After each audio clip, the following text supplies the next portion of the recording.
Baik,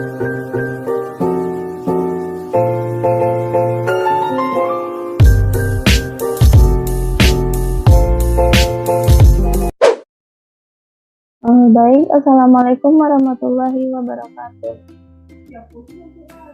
Alhamdulillahirrabbilalamin. Puji syukur kita ucapkan kepada Allah Subhanahu wa Ta'ala, sehingga pada kesempatan kali ini saya dapat mengikuti ujian tengah semester mata kuliah endokrin. Nah, sebelumnya perkenalkan, saya Radifah dengan NIM 20.031027 dari Pendidikan Biologi B 2020. Nah, di sini saya akan menjelaskan tentang yang pertama, yaitu bagaimana hormon auksin bekerja dalam jalur transduksi sinyal. Nah, jadi seperti yang kita lihat pada gambar ini, hormon auksin pada dasarnya adalah ligan, yaitu penyumbang pasangan elektron pada atom pusat atau sebagai donor elektron.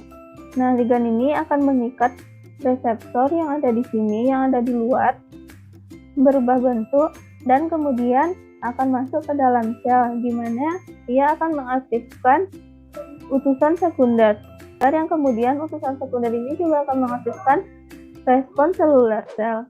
Nah, diagram ini merupakan diagram yang lebih spesifik dari ini. Nah, setelah respons seluler sel diaktifkan, dia akan menjangkau seluruh pabrik atau bagian dari sel ini dan memungkinkannya melakukan banyak hal yang berbeda. Nah, selanjutnya saya akan menjelaskan tentang pengaturan glukosa darah. Nah, tingkat gula darah diatur melalui umpan balik negatif untuk mempertahankan keseimbangan di dalam tubuh. Nah, level glukosa di dalam darah dimonitor oleh pankreas.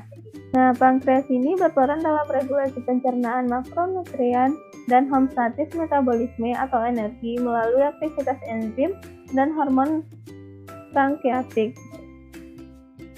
Nah, ketika ada asupan makanan, kadar glukosa darah meningkat karena gula dan karbohidrat dari makanan menyerap ke dalam darah melalui sistem pencernaan.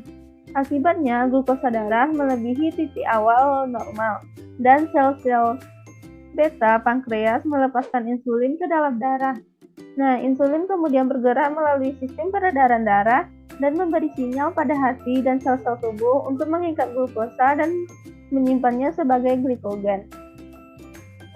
Nah, tingkat glukosa darah selanjutnya menurun ke titik normal dan stimulus untuk pelepasan insulin berkurang ketika tubuh kembali ke homeostatis. Akan tetapi, ketika tubuh tidak menerima asupan makanan, kadar glukosa darah ini menurun karena sebagian cadangan glukosa di dalam darah telah digunakan. Nah, sebagai hasilnya, glukosa darah ini turun di bawah titik normal dan sel-sel alfa dari pankreas melepaskan glukagon ke dalam darah.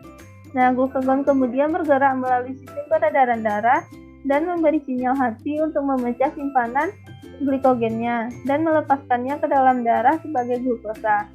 Nah, kadar glukosa darah selanjutnya akan naik ke titik normal, stimulus untuk pelepasan glukagon berkurang kembali, dan glukosa darah di dalam tubuh kembali ke homeostatis atau normal. Nah, sekian yang dapat saya jelaskan pada UTS kali ini. Mohon maaf bila ada kekurangan. Saya akhiri dengan Assalamualaikum warahmatullahi wabarakatuh.